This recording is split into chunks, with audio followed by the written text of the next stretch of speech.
Hello and welcome to MGP356. I'm Kevin. With me as ever, the sheepdog Anna and Pab. Say hello, boys and girls. Hello. Hello. Hello. Oh, good. Sheepdog's back. I poked myself in the eye while I said that, so that's why it came out slightly Good. weird. I'm glad you did. Me and Pab had a lovely time last week doing the podcast without you. It was glorious. Yeah. We did the longest podcast we've done for quite some time. We talked about nothing but games for nearly an hour and a half. It was a spectacular podcasting extravaganza. How are you going to derail that this week, you monster? Quite happy to crack on and talk about games if you like. Who is this? Which extra from EastEnders have you all replaced Sheepdog with? I don't like this at all. We are back at home now, though. Obviously, we did last week's podcast from the comfort of our hotel room. It's just occurring to me now that I never did upload the video version of it. Oh, really? So, I mean, that's on Pab, as far as I'm concerned. The only reason you did such a long show last week was because you needed Pab to fall asleep before you did. You already told me before the show that you're snoring so bad you were trying to bore him to sleep and kept reading My stuff snoring to him. is not bad. My snoring is loud. I don't see that as a bad thing. I see that as a sign of my dominance and superiority. No, just nobody else is allowed to that sleep. I have a loud snore. Yeah, people sleep on my terms. I like it. Just sleep propped up, 3 pillows under you, you're sorted. Anna doesn't let me sleep with pillows under me.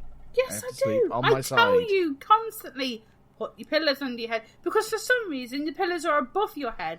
I like know my why. head in a pillow sandwich. Well, it's not a pillow sandwich because obviously you describe In a a sandwich crevice. by the You filling, like not your the head bread. in a Yeah, crevice. I like my head to be between two pillows, like any normal person.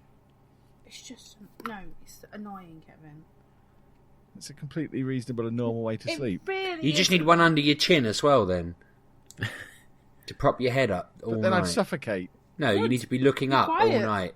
And I don't mean looking up because you're laying on the bed looking at the ceiling. I mean you need to be looking up above your head like you're trying to see the top of your head. There's no way to keep my head in one position all night. There is, put your that's blanket madness. on.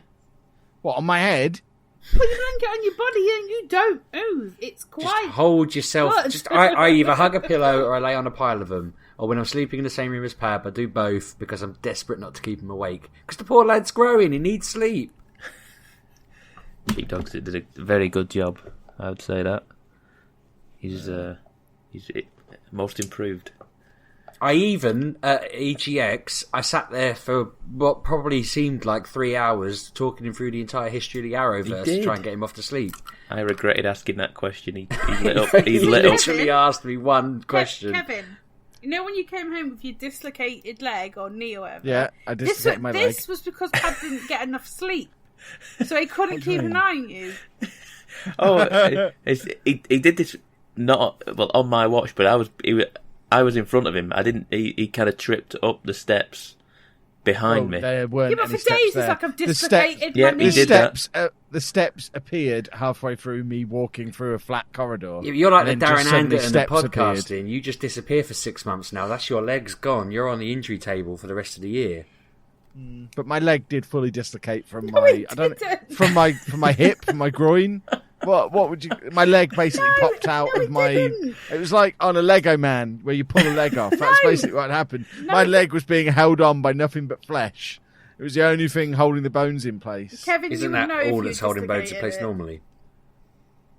It pops in, doesn't it? Your leg.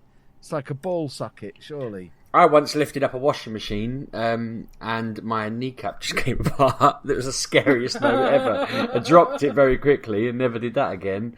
But that was a horrific feeling. So I know what you mean. Maybe it felt like you're... Because I don't actually know whether my whole thing actually... It felt like it came apart. No, my leg completely separated from the rest of my body. That's exactly what happened. Just hopped off. Are you fully Yeah. recovered now, or? I am fully recovered. It popped back in again Oh, at did it? some point. Okay, good. Yeah. Because No. the second you did that on Saturday, you didn't stop moaning at all the rest of the weekend. Because my rib was killing me. That's right. Yes, I think I did strain an abdominal muscle or something doing it because I couldn't take a deep breath until like Wednesday because of the sharp pain going across my ribs every time I tried to breathe. Yeah, Yeah. but I'm then going to sue Harrods. the amount of times that you go, you've ruined that shot by telling me. No, Kevin, it's so you don't do these stupid things that I have to do that. because you hurt yourself. Proven by you walking down a corridor and then there were steps. Yeah, well, there were secret steps. Pab, you have to walk behind him. Yeah, this is something I need to learn. You see, the week before with you and Sheepdog, I didn't need to do that. I didn't realise. This is why Anna was so relaxed. She had the most wonderful time at the museum, because I'm thinking, in hindsight, Anna, that your experience over the past 15 years is probably only ever going in places like that with either Kev or Andy. Yep. And both times you'd just be on alert. Yep. And your job would just be keep them safe. He's not wrong. And I know I was there, so you kind of had a little bit of, oh God, he's gone again, because I kept disappearing. But I always found you because I'm Sheepdog, and that's what sheepdogs do. They find stuff. That's bloodhounds, to be fair, but same family. I while you were off learning how to make babies with Pab, I caught some Pokemon and then hunted you down. I knew Pab would be where the boobies were, and I was right. It was interesting. I thought we had lost you for sure. Then Sheepdog, we did too. We doubled left and went right again, and then went round another corner. I thought we ain't What? kind You of didn't take advantage of that and just leave? No. Well, there was a video, so we sat down and there was a bench. I would have just left if I'd have lost Sheepdog. You have that find Kev game going on, don't you? Yeah, it's always active. Can he find me before I leave? It's an always active game. Pab lost at that game on this Comic-Con Saturday. So, just to explain to the listeners, EGX Day, I went to the Football Manager capture event on the Saturday, so this lot went off on an adventure, and Pab didn't let either of them have a drink all day. So Anna and Sheepdog got back to the hotel, absolutely gasping for a drink. Never had red urine before. Yeah, Pab doesn't let people drink, and because I'd heard these stories from both of them of Pab being a monster who's smacking drinks out of their hands all day. The moment I was separated from Pab on my Saturday with him when we were in Forbidden Planet and he was off looking at his weird figures and stuff that he looks at in Forbidden Planet, I just legged it out the shop, down the road, found the nearest coffee shop, ordered a coffee, sat down with the coffee, and then sent Pab a message saying, I'm in a coffee shop. This is where you can find me. Right. Okay. I don't know how you got there that fast. Yeah. Because I was on a mission. Considering at that point you were injured. Right. I was in the queue there. I saw you outside in the queue when I was in the queue, and so I thought he's just messaged me. He must have just walked in the coffee shop. I didn't expect you to be in with a drink, sat down, and eating a when it comes cupcake. to coffee, I don't mess around. It wasn't a cupcake; it was a muffin. I don't know. Sake. You were already eating it pretty much. I was like, how the hell did he get all the way around here and in and sat down? And almost eat an entire muffin. Yeah. Bizarre. I don't mess around. I was on and I'd already walked like, I don't know, 50 yards up the street in the opposite direction looking for coffee, came back and walked past again. When I need a drink, Pab, I need a drink. See, and I'm not messing about. You wouldn't have got that drink if he'd been there, because what he did to me, he played us quite well. Because I picked up a drink and he kind of went, hey, I'm not sure about that there, Sheepdog. That's a bit expensive, that. And I don't know what accent I went for there. And I just thought, he's right. That is an expensive can of Coke. And then, because I wasn't drinking, we were just hovering around. And then he wasn't protecting me for prices. Twice he let me spend £2 on a can of water over the course of the weekend. And then because we were standing to one side, I think Anna just thought, I'm not going to make him wait while I buy a drink, and it made her doubt herself, and so we all wandered off with Pab, who obviously felt smug. He'd managed to warp our minds. The thing is that you've got to speak up. If you don't speak up, I'll just ignore the fact that you need anything. I won't think about it, because if I don't think I need anything, I'm like a dog. If I don't have something put in front of me, I won't do it. So I should. You know what I mean? Pab, dogs don't stop you doing the right thing and then drag you into an earthquake. But I seem to recall that you stopped me buying a can of Coke and then made me go and stand in a shop that then turned into an earthquake. It was like a magnitude 8 earthquake we stood in. And, Twice. Yeah. So what kind of dog does that? Like the anti-lassie. Yeah. What's that, The Pab? important thing is, You want me to come to the shop? I gave him the slip. I am the king of Find Kev. Once again. Because he never would have found me. If I hadn't have told him where I was, he'd never have found me in a million years. He would have never have known to look in the nearest coffee shop to where he last saw me. I wouldn't have found you, know. He'd have gone, maybe there's some coffee in that shop over there, Kev, and you'd have gone in it, and then the whole building would have shook around you, and everything would have fallen down, and you'd have just been confused and watching these bottles of water wobble. And when you ask him how they keep them upright, he'd have just said they've not got any water in them. Made sure they've got sticks through them.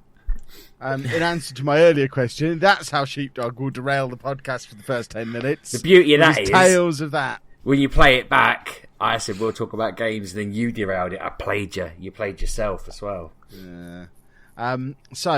Games wise, obviously me and Pab have already discussed EGX at great length. Comic-Con didn't have any gaming stuff that EGX didn't have. It had a lot of the same stuff. No, it did. Do you know what? It didn't have any different stuff. It had the Xbox. I suppose it did. At Comic-Con, I want to talk about EGX in a bit, but at Comic-Con, I played the Dragon Ball Z game with Ollie, and that looks genuinely cool. Like, I don't know really very much about the cartoon at all, but if I was a fan of the cartoon, which I know people are, I think that seems spot on. Like, I'd play that without really knowing the characters, and it would get me into it. It got Ollie into it, and I'm like, you're too young to like this, so you can't really watch it. But it just seemed so clever and good and sort of smooth and cool. So, yeah, I'm thinking maybe I might start, if I can find it on... Is it on Netflix or Amazon or anything like that? Can I stream it? No. No? Damn it. No. Heaven Isn't it forbid. I don't think it's on Crunchyroll. Might be on Sky somewhere, on demand, maybe? No? I think this is where you have to search. I think I had to search. I had to find, like, non-official, legal ways to watch it when I watched it last year. Yeah, there is a thing, there's like an app on my telly that has Pokemon episodes and stuff like that, so I might see if that's got it. You won't regret it. I watched it last year, the entire thing. Superb. It seems really cool. It was good when I played at EGX. I played at EGX and it was fine. It seemed okay. The swine on the booth next to us. There's like 5 computers set up, 5 consoles set up, and the guy to my left had 3 goes on the demo. He was enjoying it that much. I even recorded a vlog next to him where I said very loudly, the fella next to us has already had 2 goes and he still ain't getting off. There's a queue behind us and he just doesn't seem to have noticed. And he just carried on playing and ignored us, and then he finished his 3rd go and went, and I was just like, what a git. Like, people at Comic-Con, I say this every time we go, people at Comic-Con have very low social skills about these sorts of things, and it's awkward. But it was a good game. Splendid. Excellent. So what else did you play at EGX we haven't already discussed at great length? So I don't need you to go over that card game that you really love. I didn't play that for more than 5 minutes. You didn't play that for as much as 5 minutes. You got straight into PayPal trying to buy cards. I did the demo. I did the Tutorial. the learning how to play the game, and it was such a basic and trite and lame game. I can't believe they think that was worthy of that booth. I know I oversold it calling it a AAA game on Twitter. I was being a bit hyperbolic, and just it was because of how much effort they'd put into that stand. Did you not think, like, the machines were pretty high spec? Because I spent so long just sat there reading the graphics card and stuff like that. I was well bored waiting for you lot. The chairs were really expensive chairs. The computers were really expensive. They had that bit where you stood with a photo booth and got your picture taken with the cards and the characters. They had, 9-10 people on the booth. It was bigger than the downstairs of my house, I reckon. Probably the footprint of it. Had about 70 computers in it. I tried to work out after the fact. And we were, one of 10 people that were actually there, and it was a really rubbish game. I couldn't believe the amount of money they threw at that event. They must be getting a good rate from EGX to have done all that. Plus, and then they were gone for Comic-Con. They didn't stick around. They liked Mad. it. Maybe they've gone to retool and finish their game. Well, EGX Germany's on this Berlin's weekend, on it, isn't it? Yeah, I don't think I spoke to you about it, but one thing that happened later in the day when I was wandering around on my own was the woman went to ask me if I'd like to join the queue, and she actually she stepped out and she went, "You've already been on it."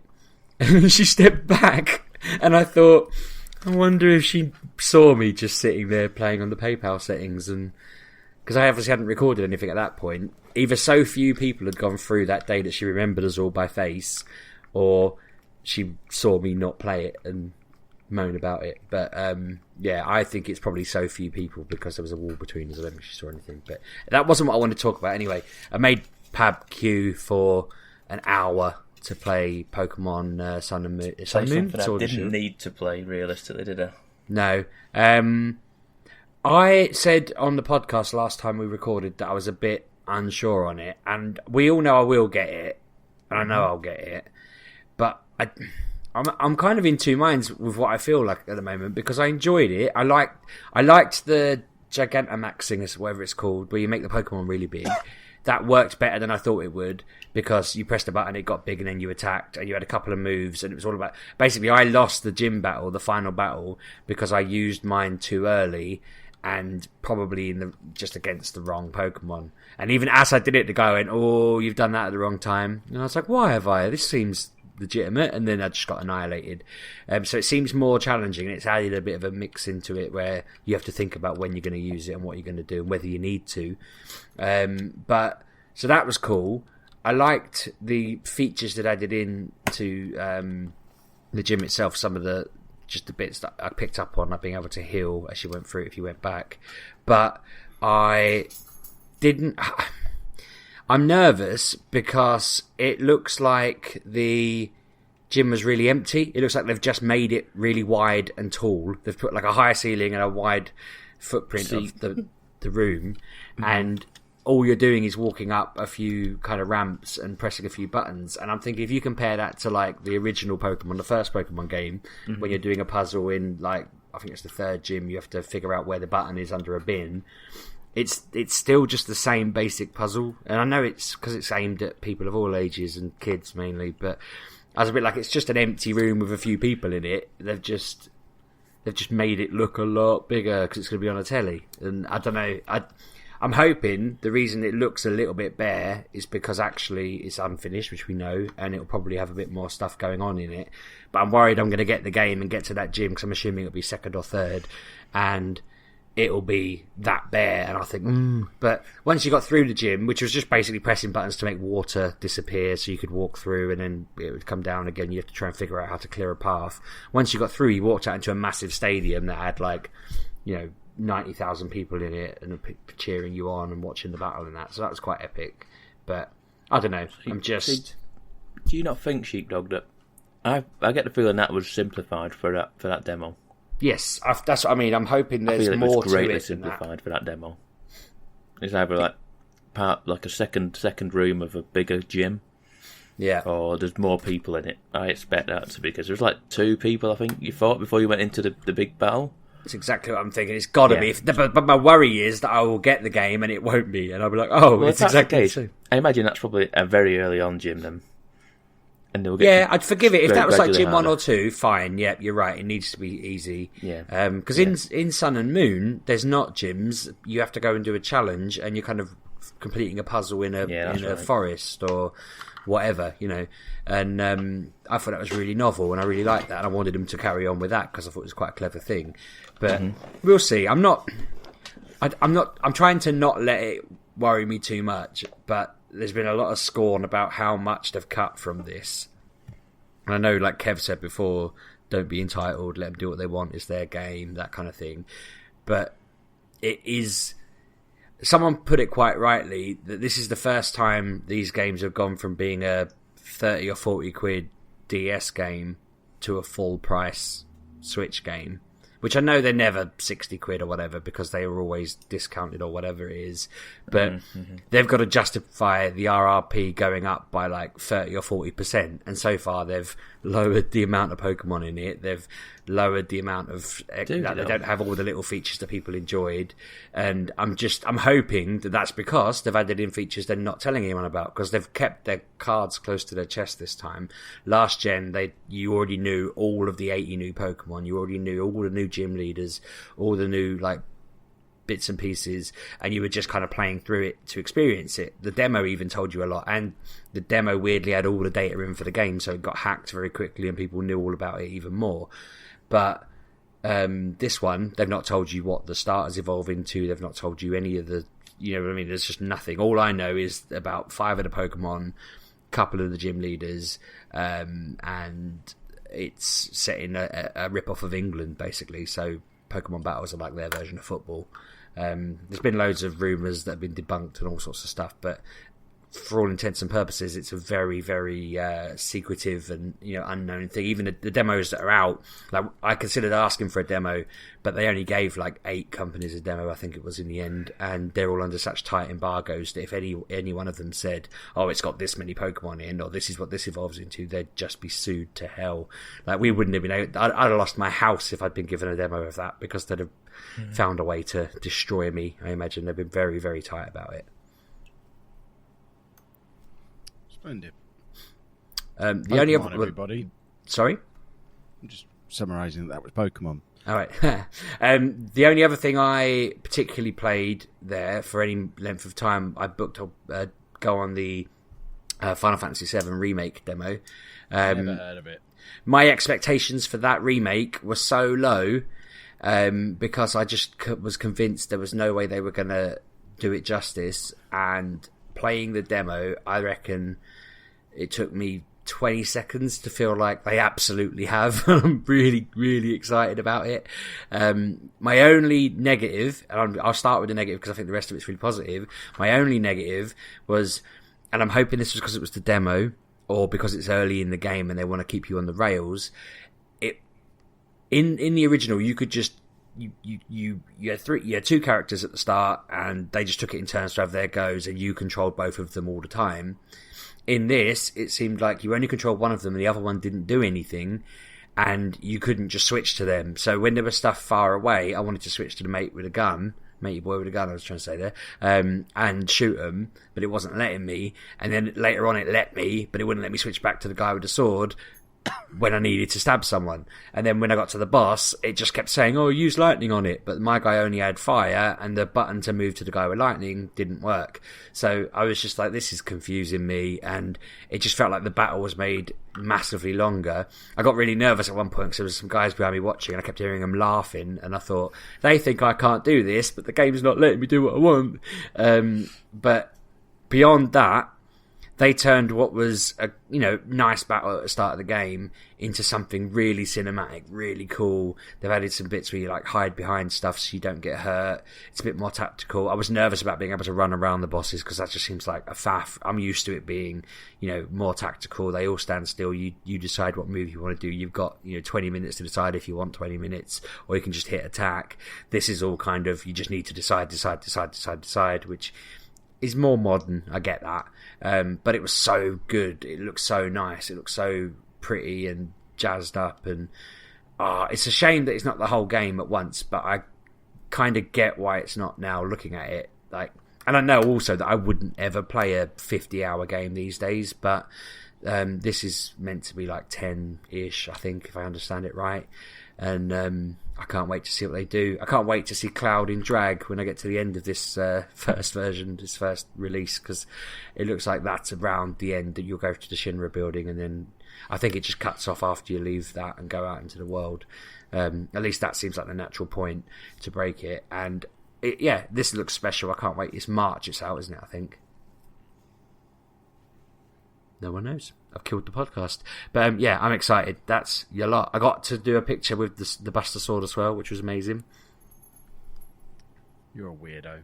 Mm-hmm. Yeah. But I don't normally get involved in those things. Yes, I remember getting on was it the Destiny flying machine thing I was on, and the Chocobo, and yeah.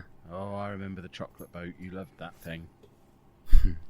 But other than that, I don't think I really played much. I kind of watched a lot of games. While you two were queuing for, I think it was while you were queuing for Pokemon, that was on the Saturday morning when I was still in there, and me and Anna joined the queue for Luigi's Mansion 3, which you have since purchased, haven't you, Anna? So, would you like to tell us all about Luigi's Mansion 3? I only bought it because the man wouldn't let me play it. What? You were going to buy it anyway. It kept talking. The man? What the man? Like authority? Each console had a guy with it. Oh, right, yeah. And right. he would not shut up. I was trying to play, because I haven't played a Luigi's game in ages, and because of the way the buttons are. I don't know why the buttons have to be so different, but it's another conversation. I'm pressing, it said X, and I'm pressing X where I think it is, like, at the bottom and it baffles me every time. But so I'm there trying to do what he's saying. I'm like, where's X? Where's Y? And he wouldn't shut up.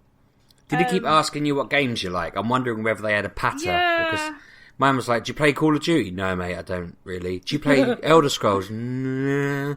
Do you, and it was difficult. And then he got switched off for someone else because it was his break. And he started asking me the same. I don't know what happens with you. I noticed it because I was stood next to you. The guy who was with me, he said something to me once, and I just pretty much blanked him, and he didn't say anything again.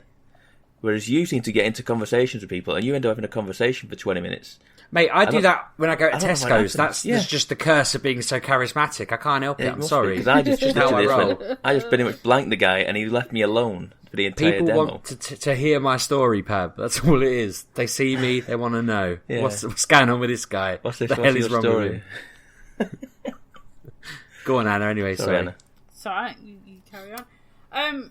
So I bought it because I wanted to actually have an actual go of it. So it wouldn't be. So quiet. their tactic worked. Yeah, I bought it because I wanted to demo it. It wouldn't be quiet.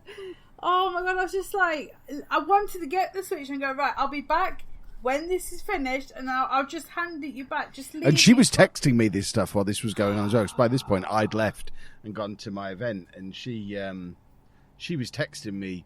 I just want to be playing this at home. Why are they not letting me just sit in a chair and play this? Did you have the Switch controller in one hand, your phone in the other? You're looking at the screen while a man's. Like that. It was just. I was just like, so my phone is going on, and I was just like, Kevin, help. The quote that you sent was, "I'm too old for this. I just want to stay at home and play demos at home now." Yeah, I just don't have the knack. Maybe we should spend a year petitioning them to do the EGX at home experience. We'll put a bit of a slant on it that it's good for people with kids and who don't like going out and have social anxiety issues and so forth. If they just send us a pack where it's every game that's going to be at EGX and we can play the demo. Yeah, because if it can be there, why can't it be at home? Like a demo disc you get from PlayStation back in the day. That's the thing, isn't it? I mean, they have the Sonic and Mario at the Olympics game. The Monday after EGX, that demo came out onto the actual eShop, and it is the exact same demo. Why can't you do that? They should all do that, yeah. Yeah. Because I'd love to put some of them on for Ollie to play, like that specific Olympic game. He's on there. And Luigi's Mansion. Give it a go. Mm-hmm. So how is it? Is it good? Yeah, I am currently so basically you're in a hotel and you have a lift and the lift buttons are missing, so you have to go and find them on the different floors. So every time you get a new floor, you explore that to get the next one. I'm currently That's clever. Getting number 8. I think there's 15. My first play on it, I played it up to level 6. Really? That's literally levels as well. That's, again, clever. It's just clever on many levels. I played that a lot on that day. Because I was just going... Because it's quite easy. Like, I was getting to boss battle and I'm thinking, well, all I've got to do is... That's all Luigi Mario games, isn't it? They just get harder and harder. Yeah, so... that bit was easy. It takes a while to get going. Like the whole starting, getting your whole setup, Hoover. Yeah, that took a while because there was a bit. I was like, "Well, where do I go?" He kept looking at something, but wouldn't let me do anything with it. And I couldn't, for the life of me, work it out. But I got out of there, and then everything happened. So you have to go and rescue Mario, Princess Peach, and the Toads. I believe there's 3 Toads. Did you see the start of this? And so I've started it this evening. Yeah. The start of it, and you notice, right? So regular red Toad is driving the coach, and then the other 2, there's like a yellow and a blue one. They're carrying the suitcases for all of them, and they're like the butlers of the. It seems that way, doesn't it? They are their slaves, aren't they? They're underlings. Like, in Mario Maker, they build the castle. Yeah, I suppose. Yeah, they're the workers. Yeah. But so I played a lot. Like I said, I'm getting my level 8 button, and every level's different. There's always something different, like the theming, shall we say. So there were, like, when I played it at EGX, it was like a like knights. So like the whole thing type thing, wasn't it? Yeah, the whole thing was like castles and suits of armor, and so everything's themed. I'm not a fan of aiming. I think the sticks are too small. It's weird aiming. Yeah. It's like the right analog stick is like tank controls, so you can move up or down. It just basically just moves the angle of where you want the where you're aiming, pretty much. It's not like a twin stick shooter type thing. No. And left or right just kind of rotates the character round. Yes. Just rotates around. It takes some getting used to. It does. When you're in a panic, I'm just like spinning around, going, your face. I'm just vacuuming the wrong way. Just all of a sudden, I thought that was just me. Yeah, it's weird. It's because every other game has trained you to use the right analog stick to kind of aim with pretty much aim the vacuum cleaner. It? I don't know if I've actually looked. I've not looked at that, but maybe. What I was going to ask you was, you said about the start being really difficult, and you're now saying the controls are a bit funny. I wanted to know whether a 7-year-old could play this, because we just got Ollie the Switch Lite for his birthday. I tell you what, Sheepdog, I bet a kid would just pick it up and just get it pretty quick. They'd probably just take it pretty easy. Like Pab says, we're used to other games that. That's it. Yeah, I suppose you're ingrained. Yeah. Yeah. So that, like, I've got mostly used to it, but it is fiddly. It's weird. It is weird, and like you say, Annie, the buttons are, you're like, why am I doing this button? Why am I doing that? You know, it's like, and it's not that one, but you instinctively just go for it. Yeah, see, I do it like an Xbox controller, so I'm pressing, like, it says press X and I move across, and I'm pressing Y, and I'm just shooting a little plunger thing at things. I'm trying to get out the door, mate. Just stop shooting things at it. Yeah. So the Luigi, so your goo Luigi. friend, he's fun to have, isn't he? He's a character, isn't he? Cause, but it's like Luigi but made of goo, and you can use him for like 2-person mode where you need to do 2 things at the same time. So like you're pulling have co-op. Yeah, you can have co-op, but you have Luigi, and he can go through tunnels, and he can go through grates in the ground because he's goo. So that was quite fun. I've used him a lot. And then, like, he can go to, like, a different part of the level that you can't get to, and then you just double-click the stick, and he just goes back into the little slushy thing that he lives in. So that's fun. But, yeah, it's like Luigi 2. Luigi 2 was a long time. I think it was, like, 7 years ago. 3DS? Yeah. 3DS. I played it 7 years ago. I mean, it probably was, wasn't it? Yeah, because it was before. It was just after I moved in here. So does it feel like it got like a big epic upgrade going from 3DS to? Well, yeah, for me it has. It looks lovely. I mean, it's very nice. I would say this. Someone pointed this out to me. A friend of mine pointed out that just look at the animations on his face and what have you. It is. You can see every animation. You can see when he gets frightened. You can see when when something makes him jump. And you can see the facial animations and the expressions he makes. Even the fabric. Yeah. Everything is just really, really crisp. I mean, it's like the first Luigi's Mansion to be HD, and it's very nice looking. We should bring out the other ones, like re-release. I feel like an update. I've had a bit of a touch with this because, as I mentioned, I got Ollie the Switch Lite, and I know that Luigi's Mansion is a game that he likes. And I know that there's a few other games that are games he would like Link's. Is it Link's Awakening, the one they just remastered? Yes. Yeah. I think he'd enjoy that, and I'm wondering if I would enjoy it, but I wouldn't get it for myself. The only thing with that game is you need to understand what links to what. Right. But hear me out, Anna. If I put it, if Ollie asks Santa to bring it. He gets 2 games, Luigi's Mansion and Link's Awakening. Doesn't really matter to Santa whether he likes them or not, but it matters to Sheepdog whether he gets to play them when Ollie's in bed. So, whilst Ollie thinks he's had a master stroke in getting a Switch for his birthday, that means that he doesn't have to rely on me giving him mine anymore. I've had a master stroke that I get to put games I'm not certain about on his Christmas list. And Santa brings them, so I don't have to pay for them. Like the the Zelda one is nice, but there's a little bit of like what goes with what and what am I supposed to do to get to this next part. Because I've had to Google stuff because I had no idea what I was doing. Like as you got on with it, like okay, so this goes with that and that goes. I'd almost enjoy that more though if he was playing it and I was just doing the hard bits. That's how Claire and I played Mario Galaxy 1 and 2. She played it. I did the hard bits. I beat Bowser for her and stuff like that. And we loved it. It brought us closest together. It was brilliant. And I would play all games like that, honestly. If she could just play Pokemon, Final Fantasy, all of that, and I just dipped in and out, as long as I knew what the story was, I'd have a field day. But watching them on YouTube doesn't quite cut it. I need to be able to kind of have some input in tapping the end result in. I'll just stand on the line and head the ball over. I don't need to do all the hard work. But yeah, cool. You've convinced me that I might add that to his list as well then. Okay, so if he I wants can it. update you. I can tell you now, you can change the controls. You can change them. Yes, you can. You can change them to so that you don't have, it's currently set to omnidirectional. Yeah. And you can change it to horizontal only, so it basically you can rotate with the analog stick around, and it will just turn you around like your regular game would.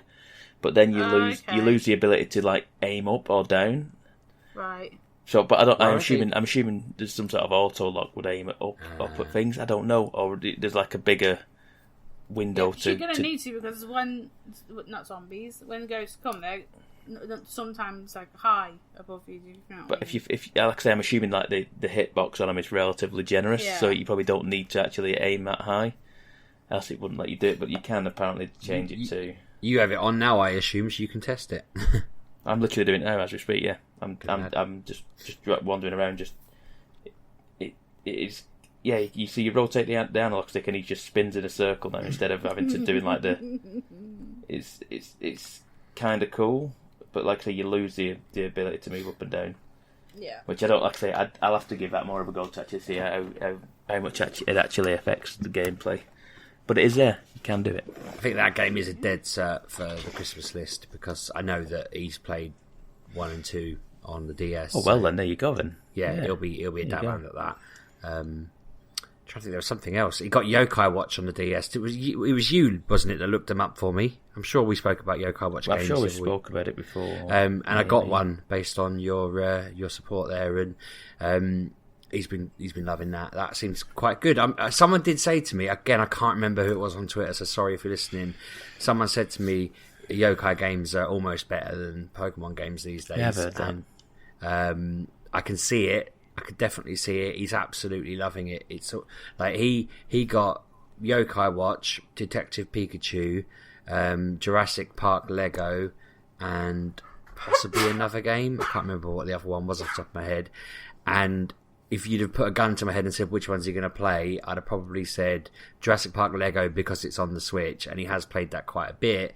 But he has been hooked on Yokai, which I would have thought was the third one he'd have played out of the 3. I would have thought it'd have been Detective Pikachu more. But no, he's absolutely loving it. So if anyone's got a little kid with a DS and they've not got it, that seems to be a little kid game that they'll just lap up. I mean, Yokai's pretty funny anyway, pretty good. If your kids don't watch that and you've got a little boy or a little girl that is into geeky stuff, then that is a great program for them. It's a bit like Pokemon. It links, so the character, like you'll catch what I think there's one that's called No Way, and it just says, it makes people say no way to everything, and he just caught that and was showing me it, and I was like, yeah, I remember you watching that episode because you spent the next week just going no way to everything. But yeah, that's a cracking little game. Splendid. I've played a new game this week. Liar. It's a game called Football Manager 2020, the beta of which came out yesterday, and I've already played 12 hours or so of it since last night. Streamed it for 5 hours last night, and I've been playing it all day and making videos. Pretty withheld there. 12 hours. That is a 36-hour period. Exactly. Well, I've been playing FIFA as well because I've qualified for the weekend league for the first time. What does that mean? Exactly. It's where I get to play with the people who are any good and get absolutely thumped. How did you qualify for that then? just by playing online and winning matches and stuff and accumulating wins over time. Don't spend time getting thumped. I'll come around your house and thump you for free. You couldn't catch me to thump me, sheepdog. I'm not Pab. I can catch you. I've never been defeated in Find Kev. Well, but yeah, Football Manager 2020. It's lovely. You should all go and buy it, and you should buy it using my affiliate link. To be honest, if you want to buy it, link to which Pab will put in the description to this video because he's lovely. Video podcast. You need to help me create a new rule for the podcast and your Football Manager community, because I realised the other day that we've missed a trick here, or at least my family have missed a trick here, because it is purely selfish. My brother-in-law works for Huddersfield as a scout. His brother works for Football Manager and has finally seen the light by putting tweets out going, best 160 grand I've ever spent, I've just signed Chris Baker. Earlier. You need to start doing that. Everyone that I know who plays this game needs to start making that a thing. You start at Football Manager, whatever club you're at, you get Chris Baker from Huddersfield. Everyone listening who plays Football Manager needs to start doing that and tweeting me it. I want to be sending these to my brother-in-law. I'm not paying 160 grand for him. You should. He's worth it. He's not my brother. Yeah, but he's worth it. And in that virtual world, it means I know that my sister and my niece are being looked after. He was on, what was it, $8,000 a month on Dominic's game. Yeah, but he's got to live in Spain. Poor lad. $8,000 a month and living in Spain. It's just like, but yeah, I think that needs to become a thing. Think of the cost of you going there to visit Sheepdog. You're going to have to, all those flights you're going to have to pay. What, they live in Barcelona, you live in Peterborough, and they're going to visit you? Well, they'd pay for me to go over there $8,000 a month. Well, I'll see what I can do. I am managing Manchester United in the beta, so exactly. I could move him to Manchester, but I ain't paying 160 grand for him. I've got some standards. He'll pay dividends on that. He's worth it. But I'm thinking, if we can get the Football Manager community together to make that a meme, then he could, in the real world, suddenly get plucked by Barcelona in real life, because they'll be like, well, he's got a reputation. It worked for Freddie Adu about 15 years ago, and lots of other people. That worked out great for him. Well, I know his name, Pab. Do you know his name? Where is he now? Well, I don't know this second. Probably listening to the world's number 14 rated video game podcast on iTunes. Pretty sure it's the UK's number 14 rating of all time, not the world's. Well, okay, we're Europe's number 14, actually, if you want to be Sure precise. it's UK, not Europe. We're Europe, because, I say Europe, we're definitely England, Denmark, France, Italy. I think we're slightly lower in Germany, oddly, and all sorts of other random countries. I think we were like 100th in America, something like 110th, last I looked. Nice. Well, if Freddie Adu's listening, let us know. I'd love to have you on a video, Freddie. We're actually up to number 13 of all time. Oh, look at that. I've just checked now. It's probably that week you had off me and Anna. Or me, mainly, because it wouldn't be Anna. You must have boosted us. People must have come out of the woodwork just to see what it was like. Exactly. But yes, Football Manager, it's a good game. That's my review. Is the career path thing they've added in a ball ache, or is it all right? Because me and my mate were debating. What on earth do you mean? What is it? I can't remember what it's called. My phone's ran out of battery to check what we were talking about earlier. Don't they have like a... Oh, the club vision thing? Well, no, the vision for the players. Isn't it like you say to them, you're going to...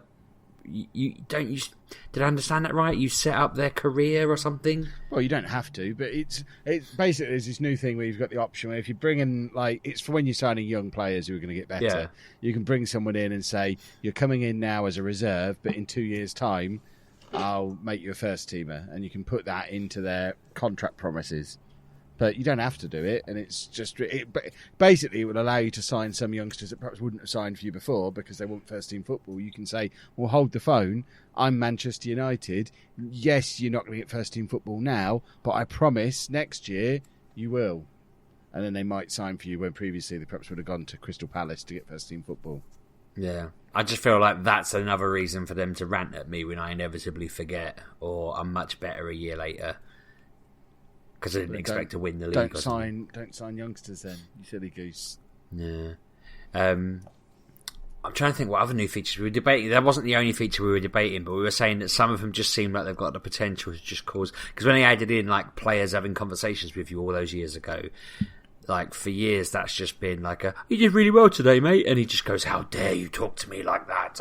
Just remember, the thing is, you can turn everything off. You can literally have it now, so you don't even pick the team yourself or the tactic. You can have everything automated. You can pretty much simulate a director of football mode now by doing everything looked after by other members of staff, and you just pick and choose the bits that you want. Well, I haven't done that yet, but we were talking about it on stream last night, and I do quite like the idea of doing a save as a director of football, just to see what it's like, just literally doing the transfers and then hiring and firing an assistant manager who picks the team and does the tactics and everything. That could be I can't imagine a Luigi FM Twitch stream where you just sit there pressing spacebar. Well, my theory is I probably wouldn't have to do that. That's what I'm thinking. If the games are being played without me, I'm hoping it will just kind of give me a nudge every 2 hours or so that I need to do something. Or you just talk about the price of houses and stuff like that. Yeah, that's my dream. That sounds perfect. To be fair, I'd watch it. I watch it anyway, so yeah. You have to just lean on them and say to him, "Look, you need. This is too hard. He's getting like repetitive strain in his index finger. He needs to just be allowed to." Well, I had to stop my stream last night because my shoulder hurt. Oh, that's because I'd been sat moving them. I'd been streaming for 5 hours, moving the mouse around, and just my shoulder was clicking. So I had to stop an hour. I was planning on doing a 6-hour stream, but I had to stop an hour early because my shoulder was clicking every time I moved the mouse. It was awful. Have you tried using your left hand? I'm not a pervert, sheepdog. Like, I don't know, buy a trackpad and just move your left hand across it and then click. It's, you know. You're a disgusting human being. Use my left hand. Who do you think this is? You should have some one that reads brainwaves and puts the mouse pointer where you want it on your screen thing. Now they exist. I'd like that.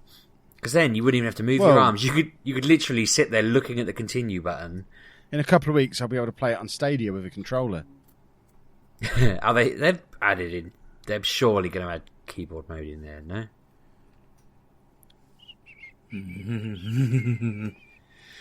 Wow. These feel like questions you should ask people who haven't signed NDAs, sheepdog. Yeah, these feel like questions that should be pointed These should be people. questions I should just ask my brother-in-law's brother and see what he says. What, the man who made me sign an NDA? Yeah, to be fair, you're right. I'm fairly sure he's also unlikely to tell you. Well, I could get him to give me an NDA to sign, and then just not tell the podcast listener. Sheepdog, tell you what. After the show, we'll have a little chat. A secret chat. Do I have to sign an NDA with you? You do. Yeah, fair enough. Like, I've signed your NDAs before. They're usually watertight. It's all good. Exactly. But yeah, that's all I've done. Football Manager, because it's lovely and great and superb. And FIFA. Oh yeah, and that. Getting beat at FIFA. I've fallen out with FIFA. Because you get for buying Gerard Piqué. I didn't buy him. I got him on a squad building challenge. Oh, I'm sorry. Whatever nonsense you play on your phone. Yeah, it's awesome. That phone app is brilliant. I'd happily... It's annoying that you can't do that without the full game. I'd love to just do the card collecting element of it on the phone without having to play the matches, but it doesn't let you. Yeah, I asked you that at the weekend. Can I just play this without the game? Do I have to own FIFA 20 to play this? Yeah, I'm afraid I'd been thinking when your tweets come out, I quite enjoy following them and seeing who you've got and who you're getting rid of. And when you were desperate to get... Was it Sterling you were trying to get rid of the other week? Rashford, that's Rashford, it. yeah. Sorry.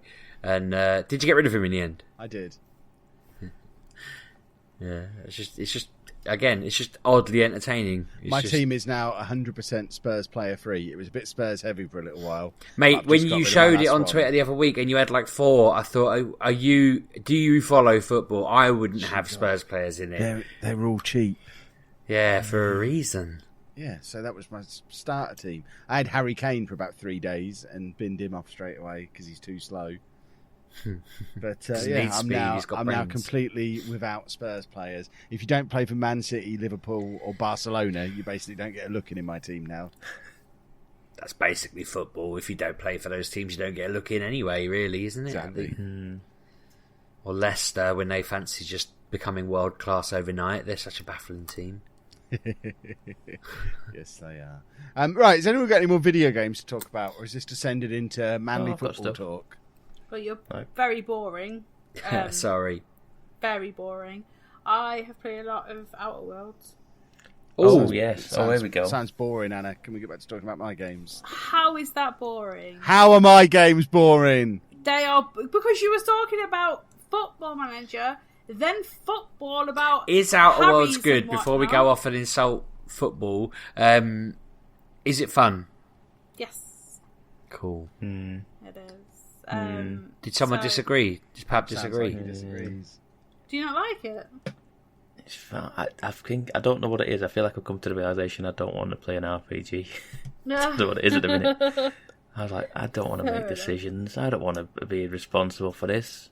You just want a I feel good like shooting mechanic, don't I've you, just walked into this town. Why are you giving me the decision? I'm not the town mayor. Why am I deciding who's living and who's dying? Why am I suddenly making this decision? No, like I know what you mean, but you can be who you want. You don't have to take any of the missions. Someone's finished it within 30 minutes. I don't know how, because it took me like 3 hours to just get a ship. So It took you 3 hours to make your character. I don't understand people who do I didn't that. spend that long. Because you don't really see your character. So No, I mean I took 10 minutes and I was like, because I was kind of baffled as I got. What did that just do? I don't know what it just did. I'm like, okay, I've got to go back out and at that times I was going randomise. yeah, to see what I could get. The only time you see it is when you go into your inventory stuff. menus. Yeah. So it's pointless. But yeah. So I daren't look at how many hours I put into this game. I put a lot in.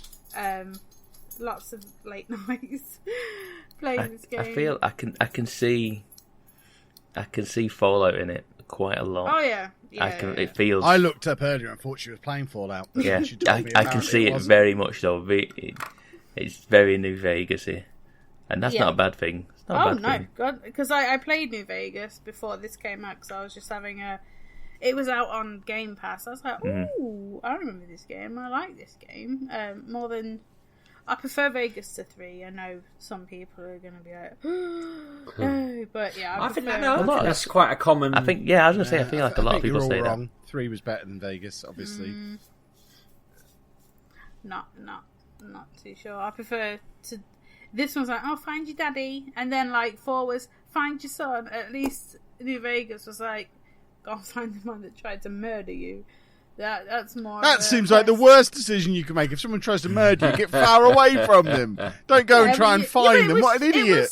It was Chandler. I'd go on and smack him in the head. Because, When Sheepdog Kick in tried the to head. kill me, that's when he stopped being allowed around here for the podcast. No. But, if I tried yes, to kill you, mate, I'd succeed. Don't you worry. this game, you don't have to be nice.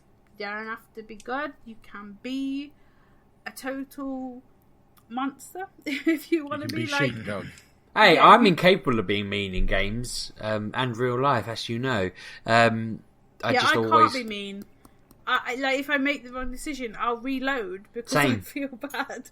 Yeah, if I press a button and it says, "Oh, everyone's angry at you," I'm like, "Nope," because I can just press it so off like and on. you have a one of that kind of the karma system, but it's like different. So each place that you go to will like you, but if you like kill a bunch of them, they don't trust you, and then then you're like the villain of them, and if they see you, they'll kill you. So I basically you're woken up from being frozen, so very Fallout 4 because you're frozen, and then you put into a planet that's very lush and lots of things, and then you're just like, there you go and do some stuff, and then off you go. And you get a gun and you loot. I love looting. Like You do love looting. It's I strange do. how I much really you love looting. do. I just like to go up to containers and take things out. I don't even know why. Some of the stuff I don't even know what it does. I just want it. 'Cause it's Oh yeah. I was like, okay, I'm picking up 4 of these, 6 of these, 7. I was like, what? I don't know what I'm picking up. I don't know why it is, but it's the button is take all. I take all. Yep. That is the rule. So, that's how you end up over encumbered, though, Pab. yes, not if you cheat. Yeah, there's a skill that if you're over encumbered, you can still fast travel, which has been a lifesaver. Trust me. Like the amount of times I've got. But the thing is, in your inventory, you can break stuff down that you need. So it breaks down to weapon parts, to armor parts, and you need these to keep the stuff that you've got in working order, because the amount of times my gun's like flashing red at the bottom of the screen saying you need to repair this, I'm like, oh yeah. I hate it when you have to repair stuff in games. Just give me a gun. But the thing is, you don't have to go somewhere, so you can just do it. You go onto the page, press triangle, and it's done. You don't. But if that's how easy it is, why bother with it? Yeah, just don't have do a it. gun that works. Job done. Because that's part of your upgrading. If you don't have the upgrade for that, then you can't do it. Yeah, but that's annoying. I mean, it's going to sound really stupid, but that always bothers me about Minecraft. The stuff breaks. Any game where stuff just breaks, I'm like, shut up. Yes, but things break in the real world, sheepdog. I look after things in the real If world. stuff in Minecraft didn't break, there'd be no point in mining. No, I know. crafting. Minecraft's a bad example. It's fundamental, and I don't mean the really early stuff. I mean like when you're making like really good armor and stuff, and it's still not infinite. It's eventually going to break away, isn't it? And that You upsets need to get me. yourself some mending, sheepdog. Yeah. Minecraft was a bad example, but Okay. generally stuff breaking in stuff is irritating. Well, I don't mind, because you did this in Vegas anyway. You would break down stuff and make stuff at a workbench, so it's just second nature to people that do that kind of stuff, because there was a trophy for it, and I got that trophy, so I was quite happy. So like you're on planets. There's also stuff in space. Like when I went to, there's a place called the Groundbreaker, and so you get on there and it's just like, oh, okay, just a few people over there, crates and everything. Then doors open, you're like, oh my god, there's like all these neon holographic lights showing you've got these little robot drones that are giving you like pop-ups on your adverts, and they're just there like chatting to you, like, have this Rizzo's wine, and then they have like a little jingle, and it was just like, wow. Like I actually said wow, because it was so nice. But yeah, I'm loving it. Like I was on my ship and I had cows in my hold. I don't know why, they're not there now, but I had 3 cows just there, just munching on. Wandered on. Yeah, don't know where they're from, but they're there. They were You left the there. I back was doors just like, open and they come wandering in. You don't know where they've gone, but you had some cracking burgers for lunch, and But this game's just mad. But so yeah, you get quests. you probably complete repaired them. your leather belt and didn't know Probably. what you were using. But you can also botch missions. Now I haven't got any of these, because if I did, I would be reloading, because I cannot be doing with botched quests. Like there was at one point I thought, oh, this is going to go wrong, because I made a decision, then I made another decision, and I was like, this is a bad decision. And then I went back, and it turned out to be the decision that I needed to make. I don't know. You can. I can say you can botch a quest as in like it goes wrong, but if you make a decision, it's your decision. So I mean, Yeah, ultimately, I your don't decision know is what ultimate botched decision is. means. Yeah, Like, it's like I had to go and do something for this. I had to go and like clear a factory, I think it was, and I had to make sure everyone was out of it. And then this woman was like, "Oh, I'm not leaving because this, that, and the other." And I made a deal with her. So instead of had a deal with the person I made a deal with, I made a deal with her, so I was on her side. But then in the end, it turned out I'd done her bit, so it was a big mess. But I had to do it. It had to be done that way in my game, whereas someone else's game would keep completely different, because there's like 18 different endings. So See, I think playing Detroit and messing that up has cured me of that problem you've got. oh, how you did that, I do. I know. Let's not get into it. But before that game, if I made a little mistake, I would gladly go and replay a good 2 hours worth of content to just get get it right. Mass Effect 1, 2, and 3, I did that to the nth degree. Like, I don't think I 100% did it in terms of getting all the extra bits, but I reckon I did everything exactly right by the book because I just made sure and I'd redid it.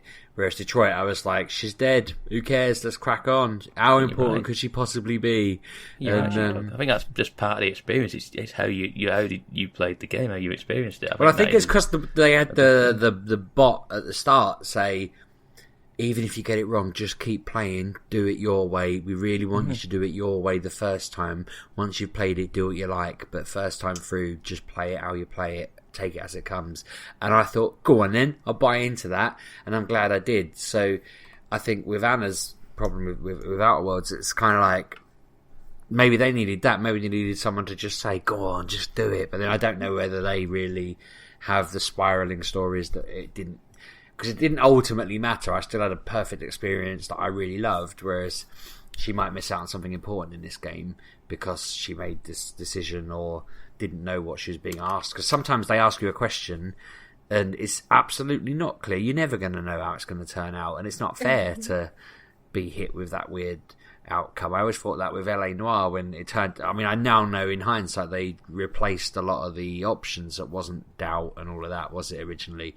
And that explains why half the stuff never made any sense to me when I'd say, "Oh, I'm going to put this," and it would all go wrong. But yeah, I'm assuming this is more polished and perhaps you get more expectation. But yeah, I definitely see the wanting to just go back and. Yeah, I'm since that playing Detroit, I've tried to not do that more, but I don't know. I guess I just want the most out of the game, and I don't want it. I don't want that hanging over me. But there's no glitches. What I've not come across anything. So like with Fallout, you would have like a bush clipping through a wall. Is it as big as a Fallout game? Oh yeah, yeah. I think so. Yeah, because it's not It's not one map. You have sections. That like multiple massive. Planets. Yeah, and you have planets. Like there's a planet world.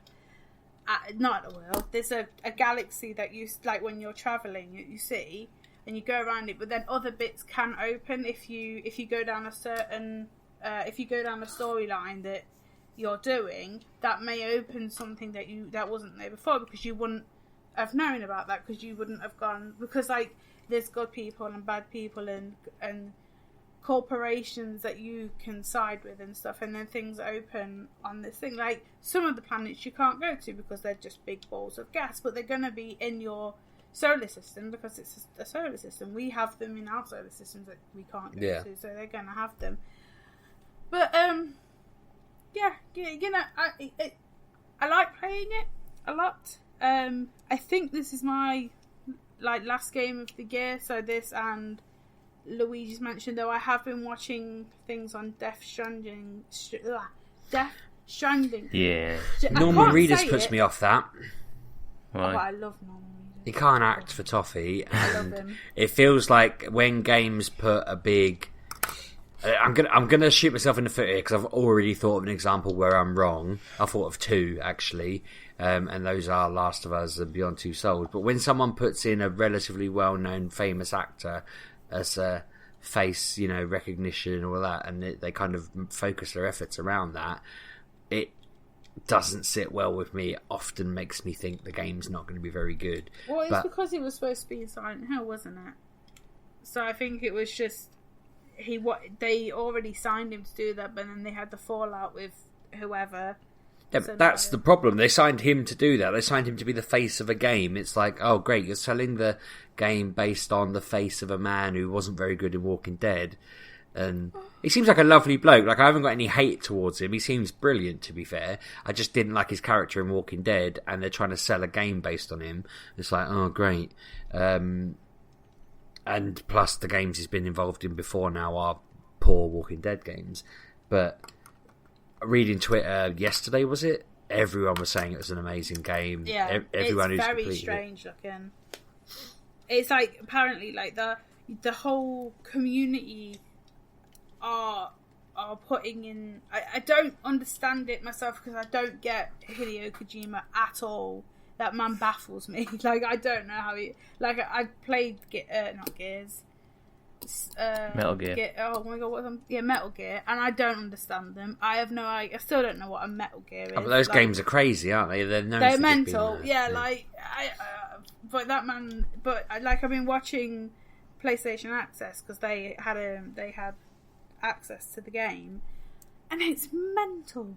Like, he has a baby stuck to him, and he has like this backpack that has like 10 stacks to it. People were saying, I read so many tweets where they were like, one person started a tweet, it's not that I hated it.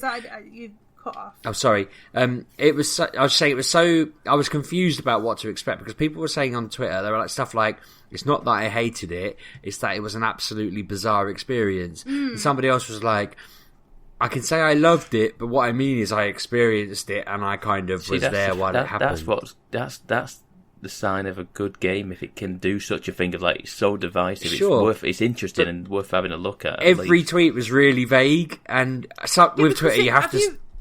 Have you watched any videos of it? Well, because I, as I say, I saw Norman Reedus and just thought, nah. I swear to God, it is baffling. I watched it, and I was like, what now? Like, I just don't understand, but I want to have a go because. But that's it. I think everyone who's completed it. There was a big stand video with this written all over. Oh, it was a video, was it? Yes. Everyone who's played it, and some of them have completed it, have all just kind of gone, I don't know how to say. I don't know what to say. I just play it for yourself. And again, like Pab said, that's a great suggestion. That's a great way to have a game that everyone who's completed it is just going, I don't know. But no one seemed to know whether they truly liked it. Which... No, I think people did. It's very much, it's like, I bet, it's like a Marmite type of game. People either love it or kind of don't. It just didn't engage with it and just couldn't get it, and that's what I find fascinating. I'll go on record now saying I don't like it because based on what you're saying, I assume I don't. Normally you can tell, like, so as an example, I went on Twitter earlier and they're all talking about the new Terminator film, and literally everyone is saying it's at best the third best Terminator film, depending on how much you liked the films after two. And they're all kind of talking about it in a vague kind of way that made me think, this film sucks, they just don't want to be mean because they got given tickets to it on day one or whatever by whoever. I'm not going to watch it because all Terminator films have been bad since 2. Waste of time. I read the reviews for this game and was like, I have no idea. Like, none of these people are nailing their colours to the mast. They're all kind of going, game, brilliant, me play. Is it 84? I think it was on Metacritic. But 13 of them were 100%. But then there was one that was 35. I read this whole tweet. See, that kind of thing. Both of them annoy me, the 35 and the 100, because there's no way that person hated that game. Yeah, but there was much. 135 but 13 100. So it's different. It's like when that man did the one for, was it Outer Worlds? I think it was, where he just like, no, hate it, can't stand it, awful game. But it was because that game wasn't meant for that person. He shouldn't have played a game. Yeah. That is, he doesn't. If he doesn't, The Guardian like, do that. The Guardian wind me right up. My mate sends me their reviews because he knows that it makes me laugh when sometimes they'll just say it'll be the person who normally reviews really highbrow opera, and then he's given he's given Mortal Kombat to review, and he's going mental because he just thinks it's the worst thing he's ever seen, and he doesn't understand it. And you're like, it's not that outrageous. It's one of the oldest. It's like 20-year-old IP, if not longer. I don't know how old I am anymore.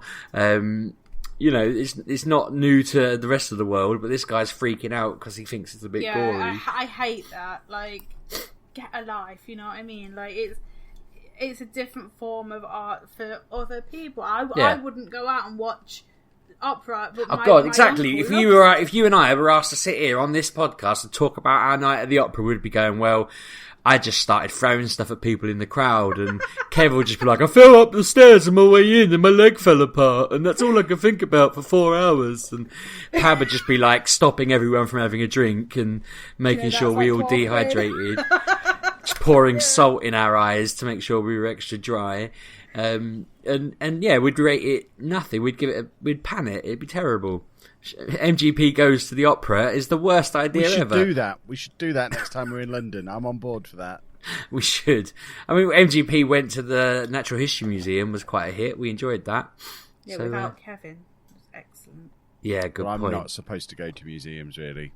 you're probably not supposed to go to the opera, but there's only one way to find out. Yeah, I've never been asked to leave the opera, so then there's a first time for everything. But as of right now, I've never been asked to leave the opera. I have been asked to leave several museums. Kevin. You have. You really have. Yeah. So what? Death Stranding's out. What, this time next week? Am I believing, or is it on a Saturday? I don't know. Tuesday. So if it's out Tuesday, soon, Friday. why was No, it it's not next playable Friday. at EGX? I don't understand. Because they don't want people to get out and talk about it. That why. worries me then. So the fact people have been... Do you know what? I thought this was out because I'm stupid No, it's and out, don't it's out follow. next week. So all the reviews then, this makes me more... That means it's probably not great because there's no way all those people are being that vague if it's Oh no, great. They've had people, it for weeks. reviewers had it for 2 weeks at least. Yeah, so what I'm saying Same is... with Outer Worlds. Nobody... Oh. Very few people have just gone, this is superb. They've all given really weird reviews of it so far. And that makes me feel like it's probably not very good, and they can't say that. You can't. No, you can. You can, Right. but you can, shouldn't. and they should. They should. They should, but they also shouldn't. What I'm trying to say is, these are people who are doing this for a living. We're a bit different. It doesn't really affect us in that much of a way if we say the big massive game that's coming out this week is a pile of turd.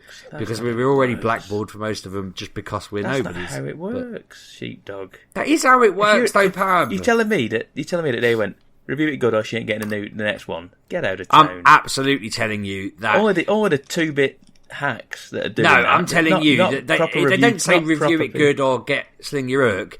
They say, hello, You're telling Mr. me IGN and GameSpot. Yeah, they and say, all hello, these people- IGN. We're about to give you £500,000 to make this your banner on your website and to get everyone talking about it on your site, and we're going to pay for a promo ad, and we're going to give everyone a copy.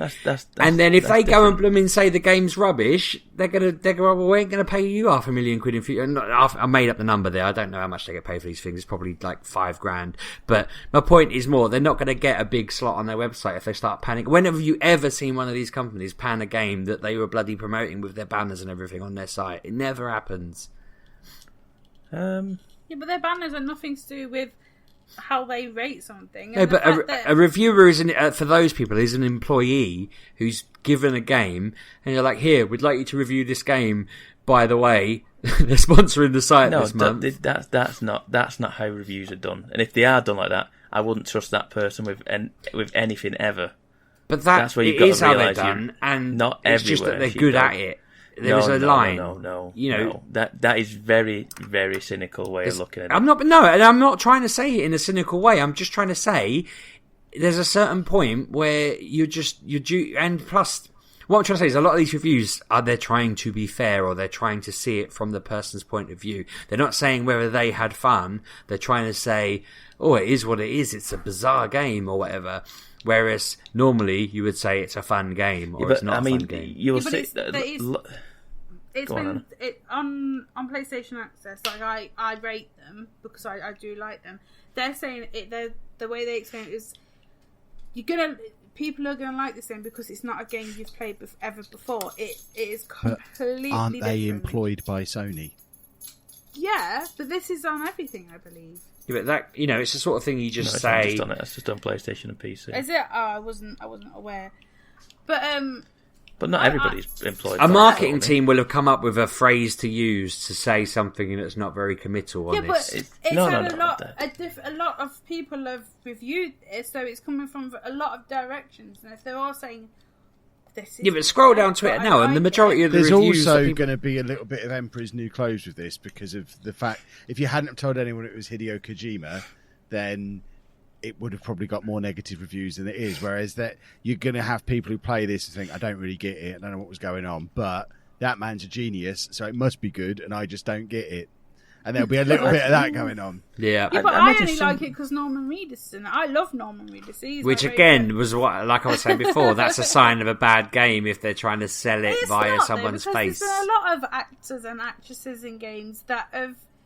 Yeah, but when it's a voice, that's a bit different because it's like you got a voice actor in or whatever. What's her face looked exactly the same. No, and I did say Last of Us, Beyond Two Souls, they got an actual actress to play a character, and it worked, and they were good games. I'm not saying in all examples, but they were Hollywood actors. Norman Reedus is a 2-bit FX actor, AMC actor, for The Walking But Dead. he's done a lot of other things. He's not just done that. He is only known for playing the worst character in The Walking Dead, and somehow he has fluked. He has fluked I love him. a massive contract. He's a handsome man who plays a terrible character on a TV show.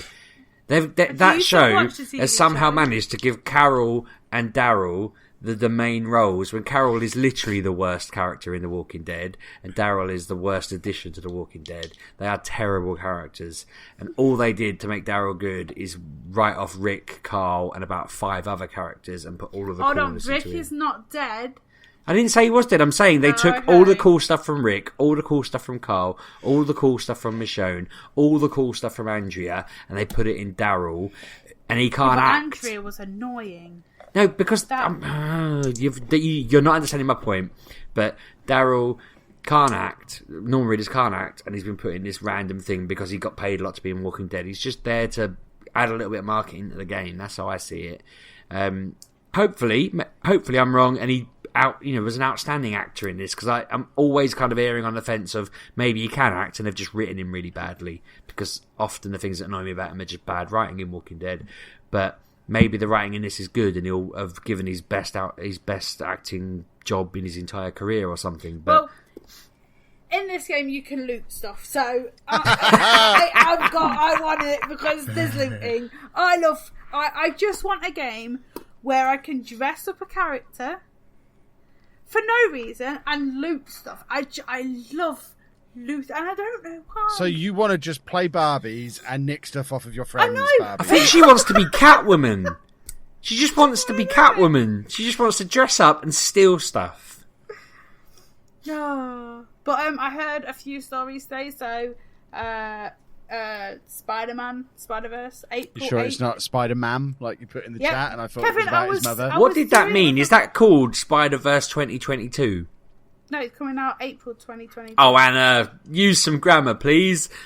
I read that as Spider-Verse 2022 out in April. Because there's so many twos in that. I thought it was a sequel. No, there's another one coming out in 2022 in April. Is that Tom Holland? No, it's the cartoon one. Right. No. Okay. The reason I'm reading it again, because it's Spider-Man, and what she wrote, I can't really see it. I haven't got my glasses on either because I keep steaming up. I couldn't tell whether it was the cartoon or the film. Glasses. No, it's the one the comic one that I've watched. The animated one. Times. Wasn't the first one called Into the Spider? What was the first one called? Into the Spider-Verse. Yeah. So why is this one still called Into the Spider-Verse? Because it came out again. I got to go back in. Why have you not bought a new pair of glasses yet? What is wrong with you? I was counting on winter coming. And no, mine steamed up this morning when I got on the bus. It has been better, and I did put some hair mousse on them, which helped. But I was talking to you earlier, and they steamed up, so I just took them off, and I've been blind for most of the podcast. I don't think it has affected my delivery, but listeners, if you feel like I sounded blind earlier in the episode, do comment, and I will take it on board for future. How can someone sign blind? Wow. So this more Spider-Verse. That other game, that Diablo 4 is now on its way. Oh. That looked good. Watch that. A gameplay video. Oh, very good. Yeah. Especially when there was actual, because like normally they're just very nice movies. Yeah. But this cinematics there, and the cinematics good as well. But I've not heard you go about a game before, Pab. That's intriguing. To watch. I mean, it's Diablo, man. Diablo, the game that'll buy for everything. I'm a large Diablo fan. Yes. Yes, you are. But there's no release date for that, so no, that was annoying. It'll be out when it's done, sort of thing. Yeah. It'll be out tomorrow. There's some new Overwatch nonsense. I'm not quite sure. 2. Yeah, I saw it when scrolling. I was like, why are we suddenly doing news? Where did this come from? I don't know. Because there's a lot of it, and I just want to. No, I like it. I was sat here thinking, this is good. Anna should do this every week. Anna's News Corner. Yeah, I go through and I see things and I'm like, oh, that's exciting. So yeah, I'm excited for what's coming up. Apparently, what's the other game that came out recently? The Ubisoft Football Manager. Game? No, Ubisoft.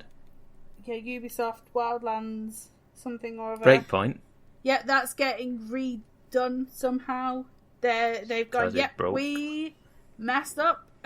Oh, We're talking gonna- of stuff that was messed up, apparently there's been a patch for WWE 2K20 Oh, is come there? out today. Oh my god, have I you still seen haven't. some of them? I still haven't tried playing it, Really? but I might give it a go now. There's been a patch. Is I've this? been Is this? watching some things. It looks awful. Like it's really bad. But Yeah, it's I've had funny this. I had bad. this pre-ordered. I've had this since the day it came out, and I've not dared play it yet because I don't want to annoy myself by playing it broken. Did these companies just decide it's going out on October 29th? That's exactly what they decided. Basically, the story behind the WWE one is they lost the developer who's been making it for like the last 10, 15 years, but WWE said, don't care, you're releasing the game on this date regardless, get a new developer. But why? So they did, but the only code they could find was PS2 era code. So they've basically taken PS2 era code, tried their best to update it in 6 months without really knowing what they're doing, and WWE have just gone, you're releasing it anyway, you better get it working, and they never did, and they released it anyway. Why would WWE just do that? Why would they? I Money. mean, Vince I get McMahon's this. like 80 years old, he's going to be dead soon, he wants the money now, not next year. Sheepdog, have you been online and saw anything? No, It's well, I horrific. don't know actually because I have seen mention of the game, but it looked like it was working in the bits I saw. That must If be you their go adverts. on Kotaku, they have videos. Oh, they're of so the week. cynical though. I don't I trust know, them. but these are just videos people have sent in, so they're not Okay, talking fair about enough. it, and it is horrific. Like their eyes are bulging out of their head. They have no face. They're just Yeah, but teeth people and still buy eyes. Assassin's Creed, and that's been happening like on and off for That years. happened once, sheep. Yeah, but this is that. But then they're wrestling like that.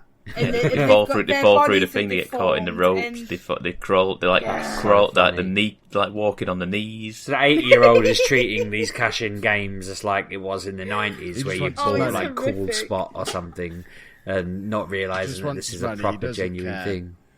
Huh? The old man just wants his money, he doesn't care Yeah. how he gets it. Can I just say, because my dog is being an unreasonable swine, if you've been hearing jangling in the background and general noises, she's doing my head in. She just Sheepdog, decided we- to have a massive drink. We only hear every other word you say. We're certainly not Yeah, hearing any it's background really noise. awful. Well, don't forget know the what listener it is. gets the whole recording from my end, so I'm more apologising to them. I don't think you can hear it, but my dog has been an absolute swine. And I'm saying this because I know she can hear me, and she's mugging Are me you right sure? off. But she's been so noisy today. I'm sorry, listener. Again, the blindness and the dog. Next week, I'll deal with them both. The dog will go out there. I'll have my eyes sorted. I apologise. No, I just don't. You think someone would say to the 8-year-old man, "Look, mate, these games aren't just some little cash in. They're like genuine. You'll make more money if you get it right." Right, Sheepdog, yeah. as an outsider to wrestling, you perhaps don't understand the wonderful world of Vince McMahon. If you were to say that God, to him, he's still alive. you would get fired. But no, he'd probably Isn't drag that you into a ring awful? and beat you up, wouldn't he? I didn't realise he was still just alive. fires people all the time. If you question him at all, he fires you. The company is falling apart. Their ratings are going through the floor.